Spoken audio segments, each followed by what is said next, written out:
Kita tidak mungkin menerapkan keselamatan yang dibicarakan Alkitab tanpa iman.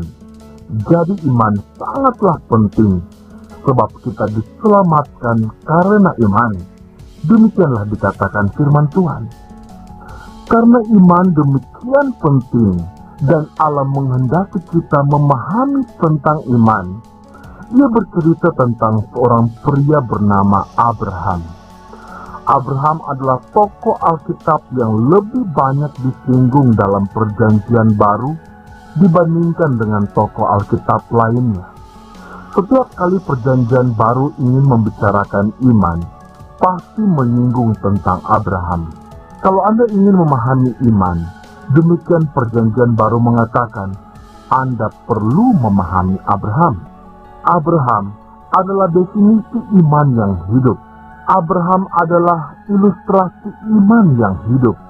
Ketika kita pertama kali membaca tentang Abraham di akhir pasal 11 dan awal pasal 12 kitab Kejadian, namanya Abram yang berarti bapa banyak anak. Abram sudah berusia 75 tahun dan belum mempunyai anak, namun namanya berarti bapa banyak anak. Saya pernah mendengar definisi tentang orang yang optimis. Orang yang optimis adalah pria menikah berusia 75 tahun yang tidak beranak, yang membangun rumahnya dekat sebuah sekolah. Demikianlah definisi orang yang optimis. Abraham adalah orang yang optimis. Usianya sudah 75 tahun dan belum mempunyai anak, namun namanya berarti bapa banyak anak. Seandainya Anda berjumpa dan berkenalan dengannya, Anda pasti menganggapnya mempunyai banyak anak. Akan tetapi, Abraham akan menjawab bahwa ia belum mempunyai anak. Namun seandainya Anda dapat menghitung butiran pasir pantai di seluruh dunia, atau bintang-bintang di langit, suatu hari kelak Anda dapat menghitung jumlah keturunan saya. Anda mungkin akan menanggapi, kata siapa? Dan ia akan menjawab, Allah sendiri yang mengatakannya kepada saya. Belakangan, ketika usianya kira-kira 90 tahun, Allah mengubah nama Abram menjadi Abraham, yang berarti bapa banyak bangsa. Maka seandainya Anda berjumpa dengannya dan menyapa, "Hai bapa banyak anak," ia akan menjawab, "Nama saya telah diubah menjadi bapa banyak bangsa." Maka Anda akan menjawab, "Syukurlah, berarti Anda sudah mempunyai banyak anak." "Belum." Demikian ia akan menjawab, "Namun seandainya Anda dapat menghitung butiran pasir di pantai di seluruh dunia, atau bintang di langit, suatu hari kelak Anda akan dapat menghitung jumlah keturunan saya." Demikianlah sikap Abraham selama bertahun-tahun. Ada sebuah ayat dalam kitab Kejadian yang dikutip dalam Roma pasal 4 yang sungguh merangkum tentang Abraham. Abraham percaya kepada Allah dan Allah memperhitungkannya sebagai kebenaran. Allah akan mengatakan, "Aku memberitahukan sesuatu kepada pria tua itu, dan ia percaya kepadaku, maka aku berkenan kepadanya. Aku memandangnya sebagai orang yang benar." Demikianlah definisi orang benar menurut Allah. Itulah sebabnya Abraham disebut sebagai definisi iman yang. Ketika Anda membaca kisah tentang seorang tokoh Alkitab seperti itu, ada yang namanya sisi Allah dan sisi manusia dari kisahnya. Ibarat dua sisi dari uang logam yang sama. Dalam kasus Abraham, sisi Allah dijelaskan dalam penampakan diri Allah kepada Abraham. Kira-kira 8 kali Allah menampakkan dirinya kepada Abraham atau berfirman kepada Abraham. Saya percaya bahwa ketika kitab suci mengatakan bahwa Allah menampakkan diri, Maksudnya adalah seperti yang terjadi dalam Kejadian pasal 3 ketika Allah menanyakan, "Siapakah yang memberitahukannya kepadamu?" Ingatlah bahwa Anda takkan mendengar suara nyata ketika Allah berfirman kepada Anda. Dalam bahasa Ibrani, yang dimaksudkan dalam Kejadian pasal 3 itu sesungguhnya adalah siapa yang membuatmu mengetahui hal itu. Apakah mungkin Allah membuat Anda mengetahui sesuatu? Tentu saja, itulah yang dimaksudkan dengan Allah menampakkan diri. Dan hal itu terjadi kira-kira 8 kali dalam kisah Abraham. Kalau Anda ingin melihat sisi Allah dari kisahnya, pelajarilah penampakan Allah kepada Abraham. Seandainya Allah tidak menjadikan semak menyala-nyala tanpa habis terbakar, kita takkan pernah mendengar kisah tentang Musa. Allah selalu menginisiatifkan hubungannya dengan manusia. Allah lah yang selalu lebih dulu menjadikan seseorang mau mengenalnya. Dalam Perjanjian Baru, Paulus mengatakan bahwa tidak ada seorang pun yang mencari Allah. Tidak ada manusia yang mencari Allah. Allah lah yang terlebih dahulu mencari manusia. Seandainya seseorang tampak mencari Allah, hal itu hanyalah responnya terhadap Allah yang terlebih dahulu mencarinya. Allah lah yang selalu menginisiatifkan hubungannya. Kalau Anda ingin mempelajari aspek hubungan tersebut, pelajari penampakan Allah kepada Abraham. Sementara Anda membaca kisahnya, coba mencari tahu mengapa Allah menampakkan diri pada saat tertentu dalam kisah Abraham. Mengapa Allah merasa bahwa pada saat-saat tersebut Abraham membutuhkan penampakannya atau penyataan atau wahyunya lagi? Penampakan Allah kepada Abraham akan menunjukkan sisi Allah dari kisah hubungan di antara keduanya.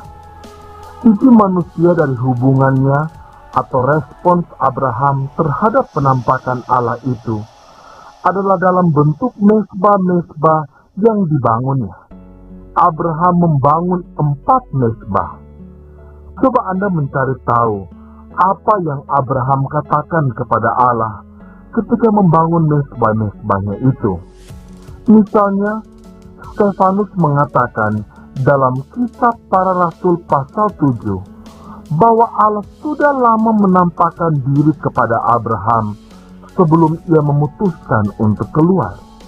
Demikianlah Allah mengatakan kepada Abraham, "Keluarlah ke padang belantara Kanaan, datanglah kepadaku."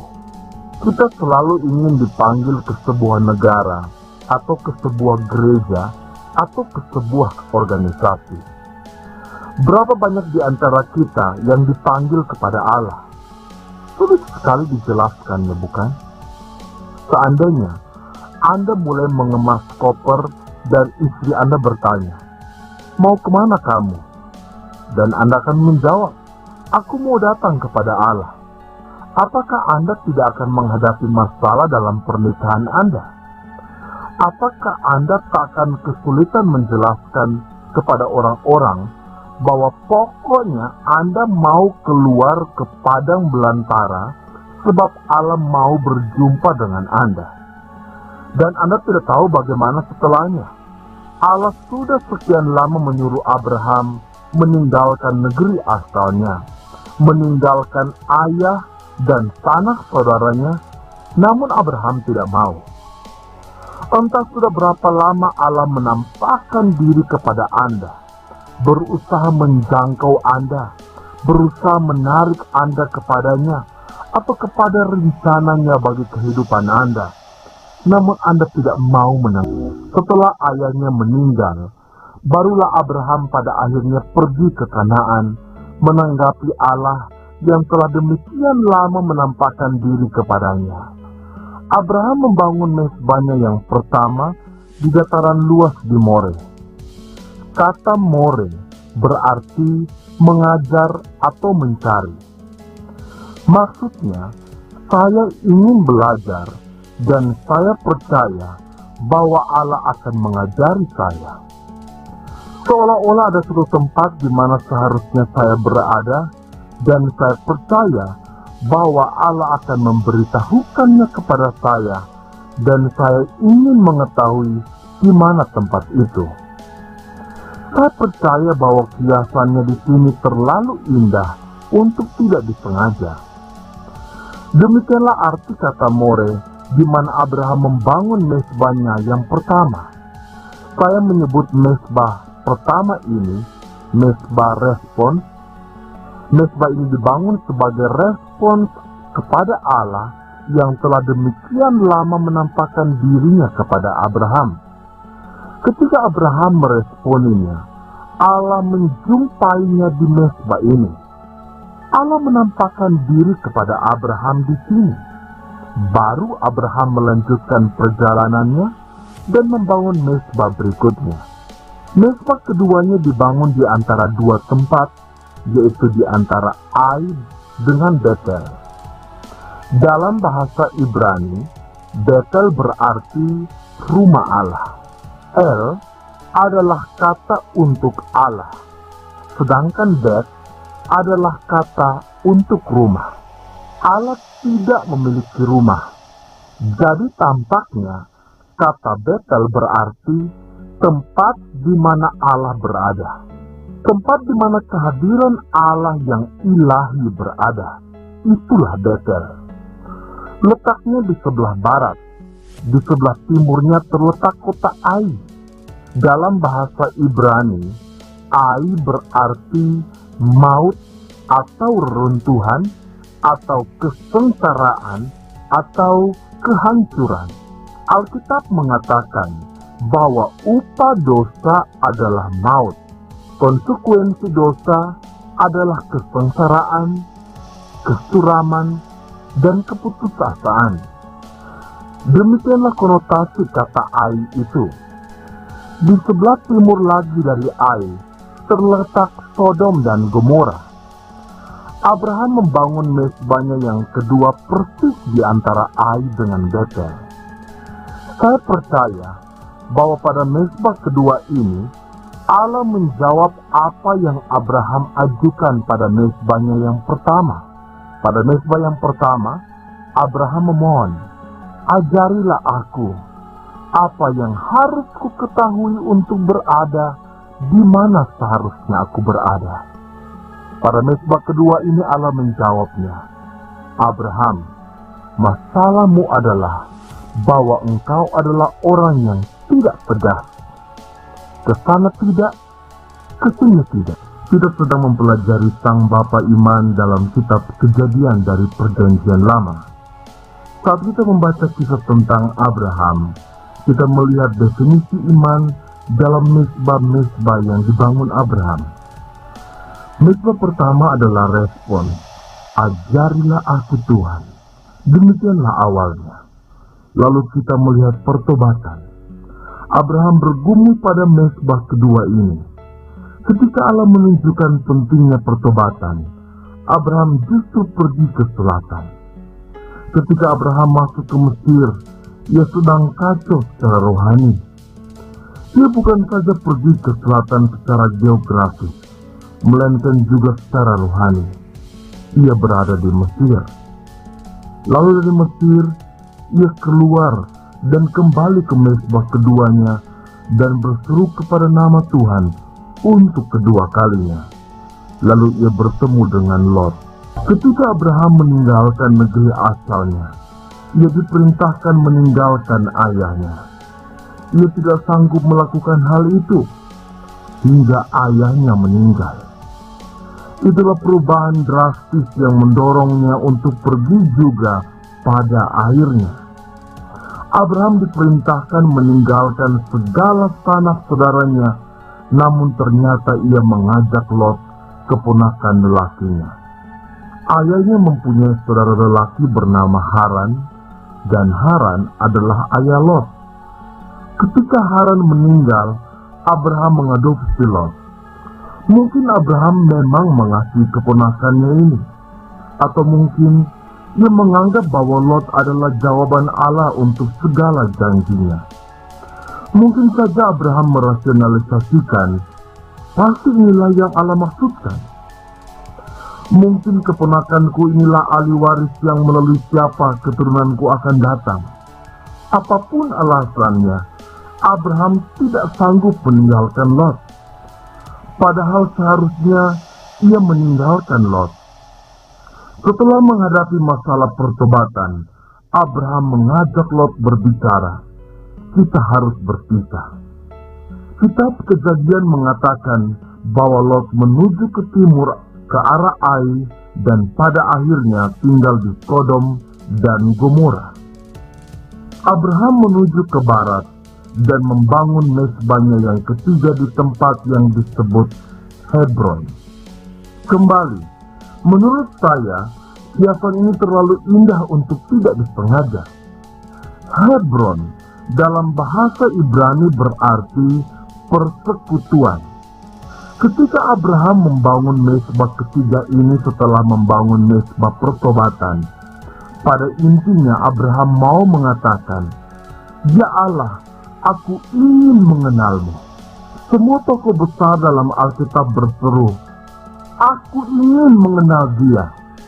Mereka semua berseru dari kedalaman hati mereka, aku ingin mengenal dia. Semakin mereka dapat mengenal Allah, semakin mereka ingin mengenalnya. Demikianlah yang mau dikatakan oleh Abraham pada mezbahnya yang ketiga. Ya Allah, aku ingin mengenalmu. Saya menyebut mezbah ketiga sebagai mezbah hubungan. Abraham membangun ketiga mezbah ini dalam Kejadian pasal 12 dan pasal 13. Dalam dua pasal pertama kisah Abraham ini, ia membangun 3 mezbah.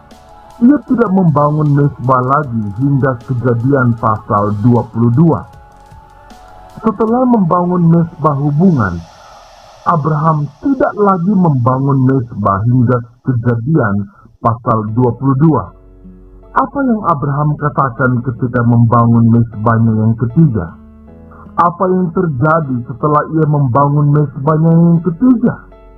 Apa yang terjadi di antara mezbah yang ketiga dengan mezbah yang keempat?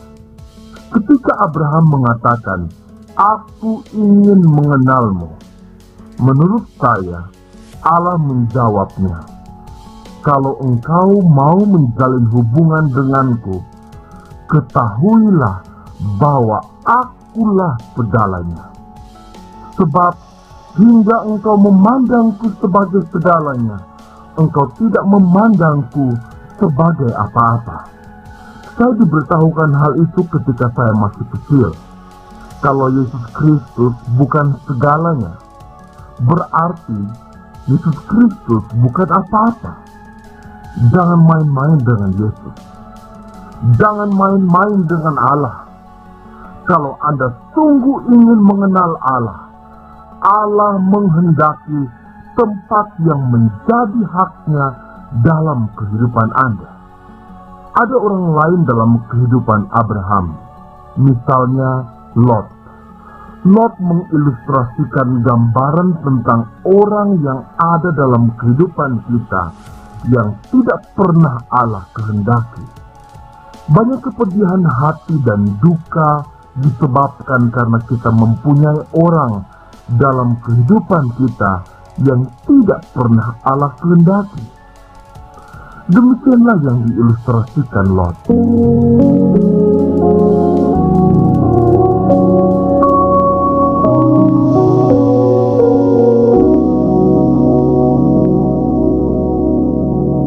Dalam Kejadian pasal 16, atas saran istrinya, Abraham mendapatkan seorang putra melalui hamba istrinya, Hagar, seorang perempuan Mesir.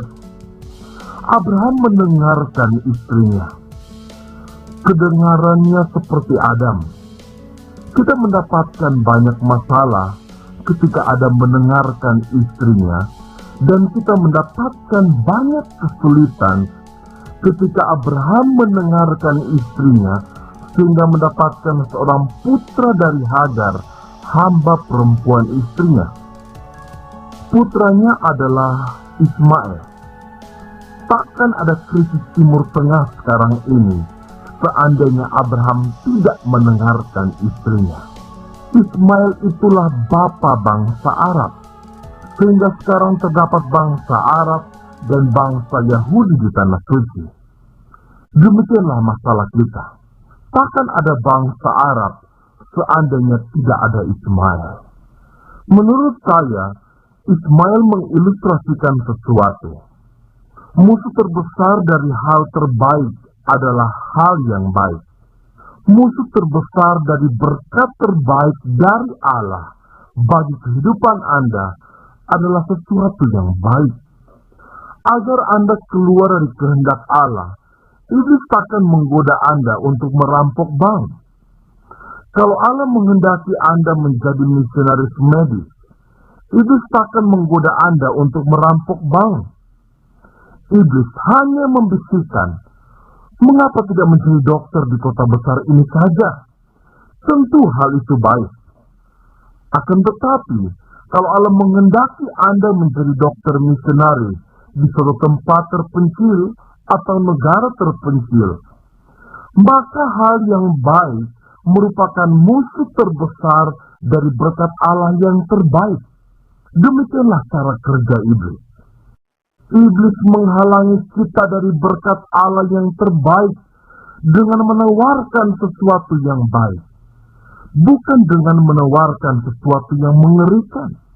Ismail adalah ilustrasinya tentang orang yang baik dalam kehidupan kita, namun bukan yang terbaik. Dalam Kejadian pasal 16, ketika Ismail lahir, Allah kembali menampakkan diri kepada Abraham. Mengapa? Allah berfirman kepada Abraham, "Hiduplah sempurna di hadapanku." Intinya, Allah mau menyampaikan, Abraham, rencanaku adalah agar engkau menjadi bapa melalui Sarah, bukan melalui Hagar. Saya percaya bahwa Sarah sendiri mengilustrasikan suatu masalah lain dalam hubungan Abraham dengan Allah. Mesbahnya yang ketiga, yaitu mesbah hubungan, merepresentasikan hubungan vertikal dengan Allah dan hubungan horizontal dengan sesama. Keduanya tidak mungkin terpisahkan. Untuk mengenal Allah, Allah harus diberikan tempat yang menjadi haknya dalam segala hubungan Abraham. Allah harus berbicara kepada Abraham tentang Lot dan mengeluarkan Lot dari kehidupan Abraham. Allah harus mengeluarkan Ismail dari kehidupan Abraham. Satu persatu Allah mengeluarkan orang-orang dari kehidupan Abraham yang berebut tempat pertama. Sarah sendiri masalah lain. Sarah adalah ilustrasi orang yang memang ditempatkan Allah dalam kehidupan kita, namun kita sendiri kurang menghargainya. Entah berapa banyak suami yang menganggap istrinya biasa saja. Entah berapa banyak istri yang menganggap suaminya biasa saja. Entah berapa banyak suami yang berpikir, seandainya saja aku mempunyai istri yang lebih baik, aku pasti akan lebih rohani. Entah berapa banyak istri yang berpikir, seandainya saja aku tidak menikah dengannya, aku pasti akan lebih kudus. Atau seandainya saja aku menikah dengan seseorang seperti Billy Graham, mereka tidak pernah menyadari bahwa pasangan mereka adalah pemberian Allah. Rencana Allah bagi kehidupan Anda adalah mencakup pasangan Anda. Allah 2 kali menampakkan diri kepada Abraham tentang Sarah. Engkau akan mendapatkan keturunan melalui Sarah. Aku juga akan mengubah namanya dari Sarai menjadi Sarah. Sarai artinya suka bertengkar atau berdebat.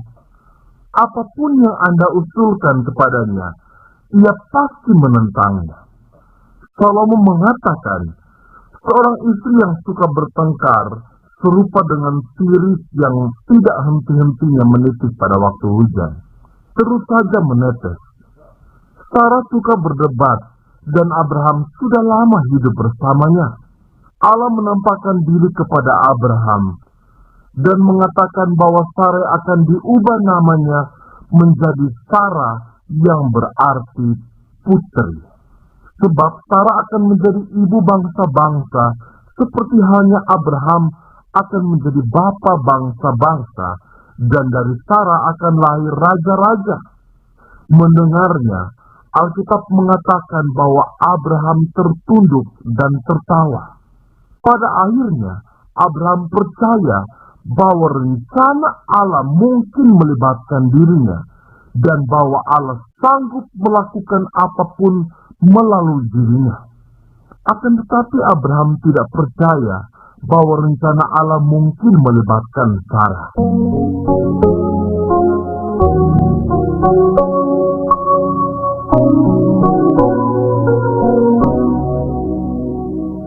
Pesan Alkitab dapat dirangkum dalam kalimat Allah di tempat utama. Hal itu tidak mudah, namun juga tidak rumit. Saya percaya bahwa para teolog yang menjadikannya rumit, sebab mereka tidak mau mendahulukan Allah. Hal ini tidak rumit, hanya saja sangat sulit. Sesungguhnya, Perjanjian Baru mengatakan bahwa tidak seorang pun mungkin mengatakan bahwa Yesus adalah Tuhan atau Allah ada di tempat utama, kecuali Roh Allah yang menyatakannya kepadanya. Tidak seorang pun mungkin mengatakan Yesus adalah Tuhan, kecuali oleh Roh Kudus. Mendahulukan Allah bukan saja sulit, melainkan juga mustahil kalau Anda tidak mempunyai pengalaman rohani. Kalau Anda sudah dilahirkan kembali, Anda akan melihat kerajaan Allah dan mengetahui bahwa Allah itulah Raja. Anda akan memasuki hubungan dengannya, di mana ia sesungguhnya adalah Raja Anda, di mana ia adalah yang utama, di mana ia adalah Tuhan dan kita hambanya. Dia adalah segalanya dan bukan sekedarnya. Anda melihat ketuhanan Yesus Kristus ketika Anda dilahirkan kembali. Itulah yang terjadi pada Abraham di Gunung Moria ketika ia membangun mezbahnya yang keempat. Jadi, ada 4 mezbah Abraham: mezbah respon, mezbah pertobatan, mezbah hubungan, dan mezbah realita. Sudah berapa mezbah yang Anda bangun? Sudahkah Anda membangun mezbah respon yang mengatakan, "Ajarilah aku ya Tuhan"? Setelah membangun mezbah respon, sudahkah Anda membangun mezbah pertobatan? Sudahkah Anda memutuskan diri dengan masa lalu Anda dan memisahkan diri dari masa lalu Anda? Sudahkah Anda membangun mezbah hubungan? Dan di atas segalanya, sudahkah Anda membangun mezbah realita? Sudahkah Anda memandang Allah sebagai segalanya dalam kehidupan Anda? Sebab kalau tidak, Allah bukanlah apa-apa. Demikianlah makna mezbah yang keempat. Demikianlah yang kita pelajari tentang iman dari kisah tentang Abraham, penampakan Allah kepadanya, mezbah-mezbah yang dibangunnya sebagai respon terhadap Allah yang menampakkan diri kepadanya. Bagaimana respon Anda terhadap Allah? Kita harus belajar dari Abraham dan memberikan respon iman.